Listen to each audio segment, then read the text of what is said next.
बिस्मिल्लाहिर्रहमानिर्रहीम इय्याक नअबुदु व इय्याक नस्तईन। आज़ाद कश्मीर में पाकिस्तान तहरीक इंसाफ के साथ ज़्यादती की गई, उसका निशान भी ले लिया गया और उसकी रजिस्ट्रेशन भी मनसूख कर दी गई। तकरीबन आज़ाद कश्मीर में पाकिस्तान तहरीक इंसाफ ख़त्म हो गई है। दोस्तों सुना आपने, आज़ाद कश्मीर में पाकिस्तान तहरीक इंसाफ को ख़त्म कर दिया गया है।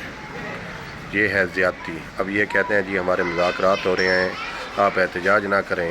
अमलन पाकिस्तान तहरीक इंसाफ को आज़ाद कश्मीर से ख़त्म कर दिया गया है, उसकी रजिस्ट्रेशन मनसूख कर दी गई है। अब वो आज़ाद हो गए, अब इनकी हुकूमत भी नहीं बनेगी और कुछ भी नहीं होगा और ना ही इमरान खान की कभी रिहाई होगी।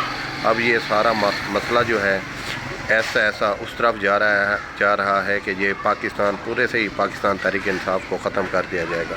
बहरहाल ये अफसोस ज़्यादती है, ऐसा नहीं होना चाहिए और अगर ऐसा होगा तो फिर हालात जो है ना वो ख़राब होंगे और बिल्कुल ही हालात जो है ना वो कंट्रोल से बाहर हो जाएंगे। बहरहाल अल्लाह खैर करे, अल्लाह ताला आसानी फरमाए। पाकिस्तान जिंदाबाद।